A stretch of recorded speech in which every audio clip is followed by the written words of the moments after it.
Ever heard of a place called R'lyeh? It's not on any map you'll find in a library. It's a city, but not the kind you'd find in a travel brochure. It's underwater, lost to the depths, and it's said to be the resting place of a great creature called Cthulhu. Now, before you write off this as a crazy story, hear me out. Before we go into our explanation, we have a very small request. If you like our content, please support us by subscribing to our channel. This is a small click for you, but for us it means a lot. Thank you. Let's begin. Location of R'lyeh. This fictional city was first introduced in Lovecraft's 1928 short story called The Call of Cthulhu, and has captivated readers with its descriptions and the cosmic horror it embodies. According to many people, R'lyeh is a sunken city situated far below the Pacific Ocean. R'lyeh's precise coordinates, according to Lovecraft, are 47 degrees 9 minutes south, 126 degrees 43 minutes west. Accordingly, the city is located in the southern Pacific Ocean, close to the oceanic pole of inaccessibility, also known as Nemo Point, which is the location in the ocean that is most distant from any landmass.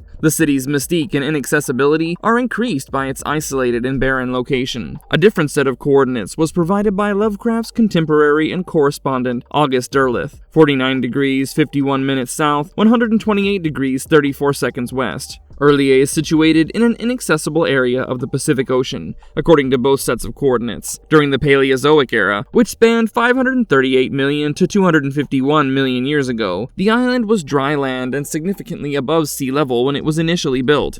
How R'lyeh is described. R'lyeh is depicted as a nightmare city, characterized by its bizarre architecture. The city of R'lyeh was not constructed in accordance with human geometry. It's a hideous mashup of enormous structures that are distorted and twisted, going against the well-known laws of logic and perspective. Its architecture is known as non-Euclidean, which attests to the city's extraterrestrial beginnings and the architect's capacity for delusion. The layout of the city is purposefully confusing in order to confuse and disorient anyone who ventures into its depths. Walls defy gravity by twisting and turning. Initially, convex surfaces can actually be concave, and seemingly flat surfaces can be tilted at impossible angles. This weird architectural insanity is a way of keeping any human from completely understanding its layout. The city is built from massive stone blocks, with angles and surfaces that seem to shift and change, creating a disorienting and unsettling environment. The Old One's great power and contempt for human comprehension are demonstrated by R'lyeh's architecture. Unimaginably enormous constructions rise from the ocean floor,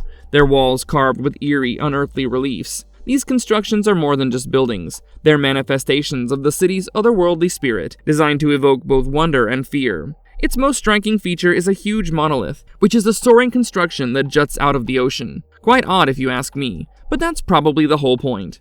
Cthulhu's Prison. Did you know that at the heart of R'lyeh lies the Great Old One's prison? It's a colossal structure with its walls carved with ancient symbols and strange alien script. Cthulhu is sealed within this prison, bound by powerful spells and rituals. However, the seal is not eternal. Over time, it weakens, and the Great Old One's influence grows stronger. When the seal is finally broken, Cthulhu will rise from the depths, bringing with him a wave of terror that will engulf the world. His awakening will unleash a reign of terror as he seeks to reclaim his rightful place as the dominant force in the universe. But relax, the seal isn't breaking anytime soon. At least I hope so.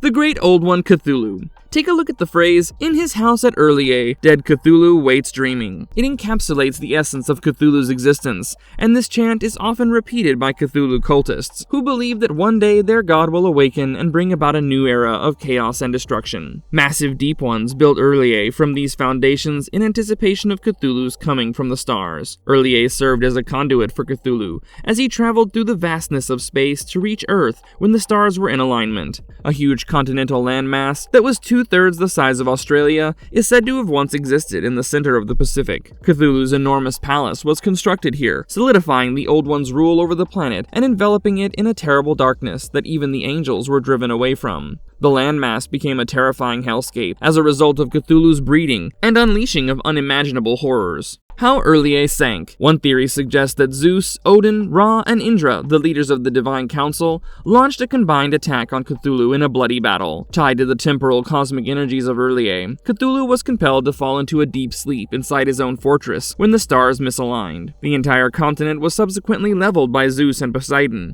which caused it to sink beneath the Pacific and eliminated Cthulhu's existence on Earth. But that wasn't the end of R'lyeh's story. It continued to exist in the myths and practices of some insane tribal groups that worship Cthulhu. They recite a line, which translates to, "In his house at Urlier, dead Cthulhu waits dreaming." The vast city below is hinted at by the emergence of only one citadel crowned by a monolith. The sheer size of the city and the terrifyingly suggestive nature of its enormous statues and bas-reliefs have human onlookers in awe and terror when they see Urlier. An ancient evil life seems to be pulsing through the city, anticipating the time when Cthulhu will rise once more. Both fear and fascination are still evoked by the legends of Urlier and Cthulhu. The Kenyanians claim that space devils, who are the elder gods or elder things, are responsible for sinking all of the star-spawned cities. They are isolated and have retreated to their underground cities because they believe that any humans who survived that incident were those who allied or mated with the space devils. I should tell you that there's another theory.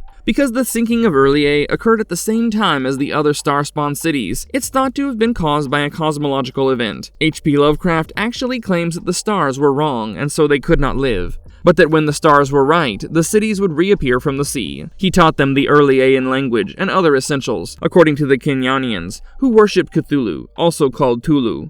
Given that Cthulhu has a reputation for communicating with mortals through dreams, even when he is asleep in Urlier, this is entirely possible. It was also well known that the Kenyanians were exceptionally talented dreamers. I'd like to point out that the Lovecraftian horror is all about the fear of the unknown. If you get all the answers, then there's no horror left, and there's nothing left for the imagination. This is why you'll find out that most things happening in the Cthulhu mythos are open-ended. Almost nothing is given a proper explanation, and so you have to run your brain in different directions to land on a conclusion. And I think that's beautiful. Urlier in the story The Call of Cthulhu. Is there a mention of this city in the original Call of Cthulhu? Yes, there is. Let me tell you about the story in brief, since we don't have the time or the patience to read hundreds of pages. The story begins with Thurston mourning the death of his great-uncle, Professor George Gamel Angel. Now, Professor George Gamel Angel was an expert in ancient languages. Among Angel's belongings, Thurston discovered a strange sculpture depicting a monstrous creature, along with notes detailing Angel's investigations into a mysterious cult. The sculpture, created by a young artist named Henry Anthony Wilcox, shows an elder god that resembled an octopus, a dragon, and a human. Wilcox had been experiencing vivid, disturbing dreams about the god and a sunken city called Urlier. Angel's notes also included accounts from other individuals who had similar dreams and visions, suggesting a widespread phenomenon. Thurston learns that these dreams coincided with a series of global disturbances, including strange weather patterns and mass hysteria. Thurston delves deeper into Angel's research and discovers a report from 1908 by Inspector John Raymond Legrasse of the New Orleans Police. Legrasse had led a raid on a backwoods cult in Louisiana, where he found a group of people performing dark rituals around a grotesque idol resembling the creature in Wilcox sculpture. Legrasse's investigation revealed that the cult worshipped ancient entities known as the Great Old Ones, with Cthulhu being the most prominent. The cult believed that Cthulhu was imprisoned in the sunken city of Urlier and would one day rise again to reclaim the earth. The final part of the story recounts the experiences of Gustaf Johansen, a Norwegian sailor who survived a harrowing encounter with Cthulhu. Johansen's ship, the Emma, was attacked by a derelict vessel crewed by cultists. After defeating the cultists, Johansen and his crew discovered the risen city of Urlier, which had temporarily emerged from the ocean depths due to a seismic event. Exploring the alien architecture of Urlier, Johansen and his crew inadvertently awakened Cthulhu, who emerged from his sleep. The sight of the entity drove many of the sailors mad, and Johansen barely escaped with his life. He later wrote a detailed account of his ordeal, which Thurston finds among Angel's papers. The influence of Urlier in popular culture. Standing before Urlier is like staring into the abyss. Writers, artists, and Lovecraft fans have all investigated and interpreted Urlier in different ways over the years. While some have made visual representations of the city's strange architecture, others have tried to map the city and its environs. These interpretations frequently highlight how strange and frightening the city is. Urlier has been mentioned and developed in a variety of other writers' works in addition to its occurrences in Lovecraft's own stories. The city now plays a major role in the larger Cthulhu mythos and can be found in games, stories, and other media. Every new interpretation maintains the essential components that make Urlier so captivating, while enhancing the mythos' depth and complexity. Since its introduction in 1928, Urlier has become a central element of the Cthulhu mythos and has influenced countless works of fiction, art, film, and even music. In literature, literature, many writers who have expanded on Lovecraft's mythos have incorporated Earlier into their stories. Writers such as August Derleth, Brian Lumley, and Ramsey Campbell have explored the city in greater detail. In films, Earlier has been represented in a variety of ways, though often indirectly. In John Carpenter's 1982 film The Thing, for example, the alien city discovered beneath the Antarctic ice bears some resemblance to Earlier, particularly in its alien architecture and the sense of a great, slumbering evil waiting to awaken. Similarly, the concept of a hidden ancient city beneath the ocean or ice has been used in other scary films and science fiction stories, drawing directly from the influence of Earlier. Earlier has also made appearances in video games such as Call of Cthulhu, Dark Corners of the Earth, and Bloodborne, using Lovecraftian elements. In music, bands in the heavy metal and dark ambient genres often draw inspiration from Lovecraft's mythos, and Earlier is no exception. Bands such as Metallica, Electric Wizard, and others have referenced Earlier in their music, using it as a symbol of madness, terror, and apocalyptic destruction. Marvelous verdict. What secrets does Earlier hold, and what will happen when the Great Old One awakens from his deep sleep? Who knows? Maybe one day the waves will recede, and Earlier will rise again, bringing with it the slumbering god that has haunted humanity for centuries. I really hope I'm nowhere near the Pacific when that happens. Anyway, what are your thoughts about this city? Tell us in the comments. And if you liked our content, don't forget to leave a like and subscribe to us if you haven't already. Have a good one and be safe. Thanks, everyone.